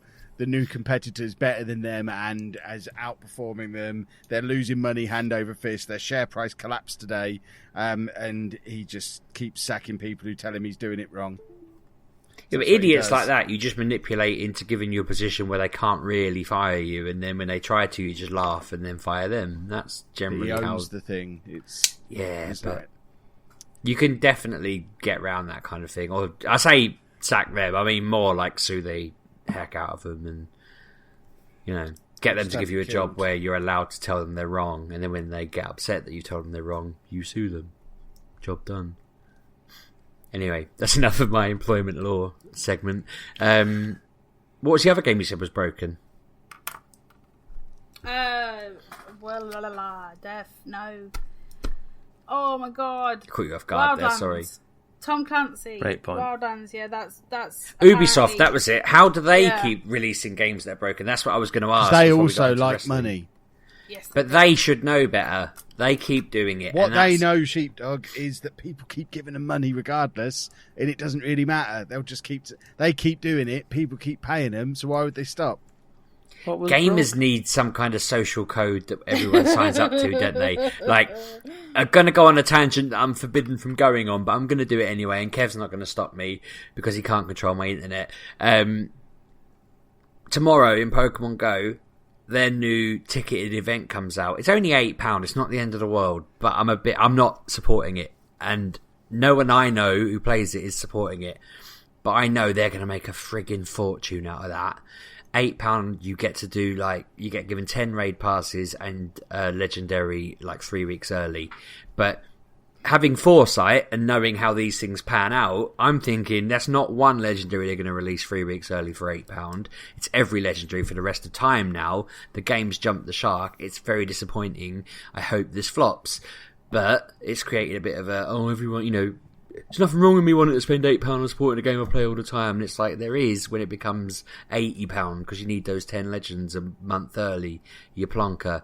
But gamers shoot themselves in the foot so much with stuff like this. And Ubisoft are an example of that, where you're like, yeah, release a broken game, I'll still buy it, But no, people didn't know it was broken. Yeah, but it doesn't take more than one person buying it and going, oh, this game is broken, for the rest of us to go, oh, well, let's not buy it. A lot of people buy it anyway, or they basically, once Ubisoft did it once, everyone should have stopped pre-ordering their games until they said we vow for this to never happen again. But actually, we all just carried on buying them, and it keeps happening. Because and it's games, though they're not far and few between, there's only so many games people like to play. No, what are you saying? There's infinite games. We're inundated with games. We've never had more games. Not They're really. literally. They have to try so hard to get our attention for their games now because there are just so many, and it's insane that some people are able to get away with just phoning it in. It's mental, and we do need some kind of social thing where we just agree unanimously to stop funding nonsense, and it's impossible. But we don't fund it though, do we? No, I don't, but just weak people. I was trying to have this conversation with someone I was trying really hard to be very fair, not insult them, and just say, when you spend money on this stuff, it sells the rest of us out, because we're all going, we shouldn't support that, it's a bad choice. And you're going, I don't mind giving them it, yeah, I'll spend it. And it's like, but it affects everyone. People just don't seem to get that. You done? Is he done ranting? I'm done. That's my rant of the week. Excellent. Is the podcast done? Can I say goodbye? Yeah, I think Are you can. kidding me? Oh, have you still got more stuff, Pab? I've got stuff to talk about for days. I don't think we've let Get Pab on talk with at it, all. Pab. Go on, Get on with Pabby. it. Sheepdog, shut your face with your nonsense and let poor Pab speak. You've got your own back for him not letting you drink now. Pab, tell us about your games. I've drank this week, you can tell. Pint and a half in. Right, so we've talked about Luigi's Mansion. We've talked about Outer Worlds. Is this just a recap, Pab? Because we didn't need this. Well, to be honest with you, I was going to mention stuff about Outer Worlds, but we got onto Death Stranding and Norman Reedus and what have you. So apologies. It's all right. Like I say, because I came across like I was kind of negative about it. I'm not totally negative on it. It feels very janky to me in the sense of like movement feels very harsh. I don't know if you. It really is a shooting mechanic, isn't it, Pab? Kind of. It's because I've played very like Borderlands and Apex, for example, the way you play a first-person shooter is very like fluid sort of thing. It moves very smoothly and what have you. And it's probably something I can change in the settings, but it just feels very slow and sluggish at times and very deliberate. And that's because it is an RPG. You have the reaction times, reflex of a ninja, really, don't you? Of course, yeah. I drink them bottles stayed up, Sheepdog. That was me. Whereas I'm quite slow and cumbersome, so I'd probably not notice. Yeah, it's but the game itself, one thing that I liked about it was when shall I spoil the first quest you do? Not spoil it, but not spoil the first quest. Right. I'm not spoiling the first quest, but the first quest you do, you have to decide of where you want power to be distributed, because you go into this town and this guy says, we need more power, cut the power off to this neighbouring camp and send it our way. So you go to that camp and go, he's just told me to cut the power off. She goes, oh, no, yeah, you cut their power off and send it all to us. And then she tells you a very good argument, because this guy's got these dirty factories going, and everyone's in poverty in that town, whereas the nice outer village is all like green and like sustainable, like living and what have you. So you're like, oh yeah, I'll do that then. And then right as I'm about to make that decision, and I was all for cutting off this town and going to help the Did you realise you were going to cut the north of England people off in favour of London? What it was it's like the NPC that's travelling with you, your teammate, gives you, like, you can ask their opinion on things, and they will give you an opinion. And she said, she's like, please don't cut off my town. There's a lot of people in there that are good people, and they need the power. These people in here used to be in there, so let's get them back in there and make it a better place. Mm-hmm. And I was like, you know what? The NPC swayed my opinion on it, and he's right. Like I said before, I've just wandered into this town. Why am I making this uninformed decision on what's going on? You're impartial. The NPC, I should ask like Kev does. He asks the assistant manager for advice. Yep, always. And that's the thing. And I like the fact that the NPCs will give you an opinion on what you are doing. And that's one thing I was like, you know what, right? I did. Well, did you cut it off? Yeah, I cut off the people who are growing plants or what have you. I cut them off, and then I got called a snake in the grass, and called and booed and this and everywhere. Everyone hated me for a bit in that little town. And then I went, right. Let's go back into the main town area. Yeah. And I went, right, you're not fit for this job, mate. You're not fit on top. No one likes you. Get out. And brought in the other woman from outside and said, you run this place then. So I kind of won on both sides then. Exactly the same. See, I don't know, like, was it meant to happen that way? No, I don't know, because I feel like you can do it any way you want. You could have left that guy in charge, and it could have still just been absolute nonsense. And all the rest of them, the former townspeople, would have come back with the tail between the legs, unhappy. A free market. That bloke, it's created business, giving people jobs. Yeah, but basically, there was no growth. Nothing would grow. Yeah, but you've just gone to the man who runs the wrestling company Kev was talking about earlier and booted him out because the poor wrestlers are being neglected, and put some woman in charge who, but now, for all intents and purposes, lived down the road and didn't have any interest. The rule is, what I effectively did was, WWE guy was doing a bad job. I booted him out and brought in AEW with all their team and said, right, run the entire thing. Run the WWE. You picked some random lady you met down the road, Pab. It's always the same with you. Some skirt takes your eye. No. She used to run the...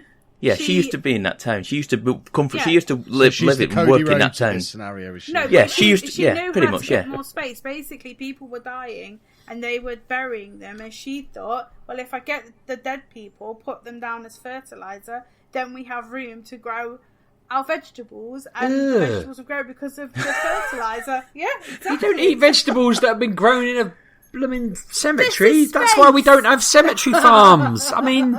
Come on, people! If it was good for you, every farm would be a cemetery. They have cadaver farms.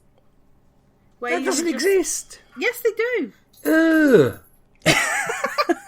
You're very sheltered, sheepdog. I bet all the people that eat it are silver. You don't eat them. What, the plants? No, but they're called cadaver. So basically, when you die, you can say. No. When you die, you go out and give them about the science. And if you want to be on a farm, basically they take you, put you in the ground, and see what happens. I want to be buried underneath a tree, so the tree becomes part of me, and I live through the tree. That's not how it works. Like Game of Thrones. You can be, when you're dead, you can be encapsulated into this seed-shaped thing. Seeds are put around you, so a tree grows and you're the fertilizer. I want to be shot into space. We covered this many podcasts ago. Just fire me into space. Aliens will find me, resurrect me. I'll live a new life on, Omicron Permii, whatever it's called, 8. With the aliens. That's my plan. Anyway.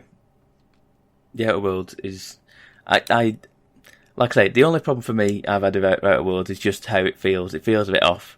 But other than that, it's not too bad at all, and I can see why Anna would love it. And I do enjoy it very much. The other thing I've played, and Kev will know this, that I caved on Monday and I got Call of Duty Modern Warfare. You monster. I've been watching someone play this because I don't like them, but I don't like to play them, but I like to watch them. Yeah, it is. Out of ignorance, is this a remake of the original or a new game with the same name? No, it's like a. I don't know what it is. It's not a remake of it. It's set in the Middle East. Sure. It's just a COD game. They've used Modern Warfare again as the name, despite that being. Well, it's got characters from the Modern Warfare franchise in it. I'm genuinely 100% ignorant about this, so I'm just asking. It is dark. It is insanely dark game, like gritty, real. Like the opening thing is a terrorist coming out of the back of a van at Piccadilly Circus and detonating. And there's someone moaning on Reddit that if you kill a baby, it kicks you out of the game and tells you off. I was like, well, that sounds reasonable. Yeah. It's just like don't shoot public people, don't shoot the public. Innocent. Yeah. And I've done it by accident because you just running. There's just people just running everywhere, just running for cover, and you're trying to shoot the terrorist guys, and there's people just running in front of you. So I mean, it just happens. But they have Watch Dogs elements in it, don't they, with the cameras and stuff? I love camera. Possibly, because I've seen probably. It's a very, very good shooter. It's I tell you what, looking at this game, it is like almost photorealistic. How good Tell this us game about looks. the shooting mechanic, Pab. The shooting mechanic is fine. It's a Call of Duty game. It's a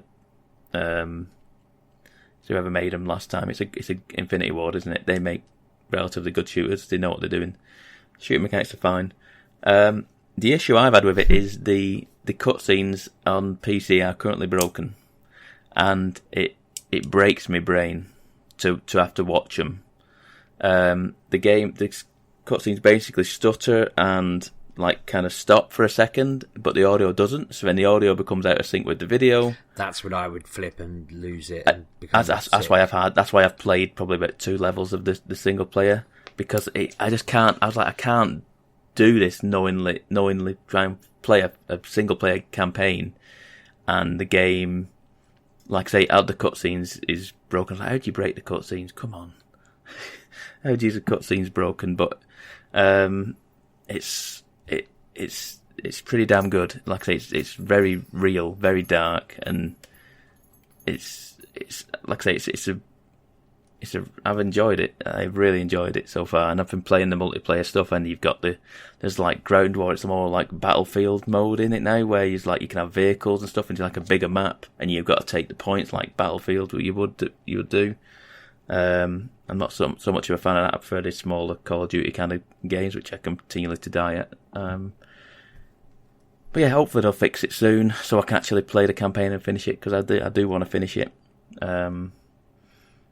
And the only other thing I've played, campaign? I don't know, Sheepdog. Probably, I'd imagine a standard campaign is between six. No, sorry, I didn't mean to come across aggressive there. I was just like I say, I genuinely don't know. I would imagine it's similar to a regular Call of Duty game, which is between 6 and 8 hours. I imagine. I don't know for certain. But it's I don't know if it's just me or I find it considerably harder. I just have it on normal, and it's just like you can get shot pretty easy. You can't take many shots. You can't take many shots before you go down. But yeah, it is pretty damn good from what I've played. Friendly. Oh, why? You just set me up for a perfect joke. Perfect joke there. The listeners are loving it. Okay, carry on. Okay. Anyway, the last thing I've played and is surprisingly very good is I've continued to play more Ring Fit Adventure. I had one day. I still haven't had a go yet. I will. I've played a week's worth now, and I am surprised. Do you look like The Rock yet? Does it change? Because I was on the first 3 levels, and it was just running a lot, and I was like, I'm not. Yeah. So I'm only on World 2, and I got to a boss yesterday. I got to the boss fight in World 2, and it's the first time I lost. I couldn't beat the boss. Oh no. So you get to World 2, and that's where World 2 starts introducing stuff to you. So World 1 is basically like just like easing you in gently. World 2, you have a shop. You can buy things. You can buy smoothies. You can eventually make your own smoothies, and smoothies give you health back and give you buffs on things and stuff like that. You can also buy outfits which give you higher or lower defense and attack. And you also get a color coding thing at some point. You unlock a power for the ring where it's like color coding, so you have blue enemies, you have red enemies, and you also have blue exercises and red exercises. So obviously the red exercises are more effective against red enemies, and so on and so forth. And it becomes a real challenge. And then you also get to a certain point where you unlock a new exercise, and you unlock, so like, I think you get 6 exercises, and you play on your like list of exercises. And then at a certain point it goes, do you want to swap this one out? And you can have a swap exercise out, and you can, like, before you play level, it'll say this level there's a lot of blue enemies, so you swap out and put all your blue exercises in, say for example. So then you know full well that you're going to be doing a lot of leg exercise because blue is leg exercises. Mm-hmm. And I aim to do like probably 2 levels a day at the minute, because like some of them are like insanely hard. I had one go at the boss level, and I had like 12 to 15 minutes, and it was what level have you set it at though? Because I was just I've set it at like I want to be challenged or something like that. Right, it's like 1 down from the highest one. I think I put it on. Oh, I put it one up from the lowest. Right, okay, so do you that's know what I mean? Like I'm on about normal not on or something the like that. easiest, but on the Yeah. I think I put it up 1 from the highest one, I think it was, or somewhere like that. Anyway, I don't know how many it is. But I'm genuinely kind of surprised at it, that it's continuing to change it up and do different things. And I'll go back to it. I mean, like it was just the same 3 exercises. No, it continues to unlock more, and because I didn't physically complete a level yesterday because I couldn't beat him, and I thought I'm not doing a whole level again because I'll be doing another exercise for like 30 minutes, and I aim to do about 15 to 20 minutes a day on this, just to do stuff. I did some of the mini games. There's a whole mini game stuff in there, and it's bonkers the amount of stuff in there.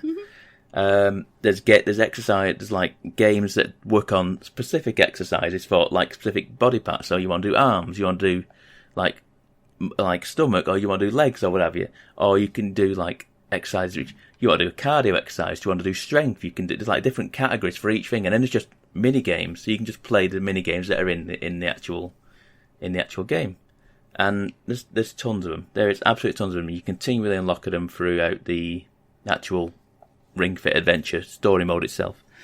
Do you feel it's actually been a workout for you? Do you feel like I've genuinely, I've done like 20 minutes and I've had a sweat on. I can't help but notice you didn't answer my question when I asked if you look like The Rock yet. I'd like who? The Rock. No, it's not. It's not gonna. It's not gonna make him less muscly, Kev. Exactly. Okay. Exactly. It's. But yeah, I've been genuinely surprised by it, and I like the fact that I get to play it. I mean, I'm doing it silently. I said this last week, didn't I, Kev? I'm not running on the spot. I'm doing it silently. So I'm doing a lot of squats. A lot of squatting is going on, because it's like a silent mode you can put in the game, so you can so you don't jog on the spot. You kind of just squat on the spot. What that is? Yeah, so you kind of do like a small squat instead, and you're not just bouncing around. And I thought I better do that, because I started jogging around and a load of my figurines fell off the shelf behind me, and I was like, right, that's it.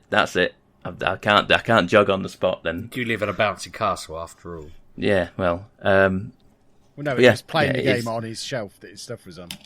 Yeah, but yeah, it's been, like I say, surprisingly a lot of fun, and is a good way to get a bit of exercise in you. So, like I say, if you got a chance to get on it, it's like pretty damn. Ring fitness, isn't it? That ladies do in the gym with their rings. Is it? I don't know. I actually don't know. But it's resistance. I think it is. Yeah, resistance training. They use a circle to Yeah, so I mean, would this work with the Switch Lite? Could I add it to my son's? You would need Joy-Cons, but yes. On a TV, yeah. It's a sad. No, you could. I don't know if you can work it from a Joy. I'm not really going to get it for Ollie, by the way. No, But you could. I mean, no, you in need theory, the yeah. Joy-Cons, I guess. Yeah, you could. But if you paired the Joy-Con up to a Switch Lite, you probably could do it. But you'd have to look. You'd have to look at. You have the screen set up like tiny, like so you can see what's going on. But yeah, I think I'm probably too lazy to even exercise in my own house in front of the telly. If I'm honest, it's like I say, it's surprisingly a lot of game in there for an exercise game.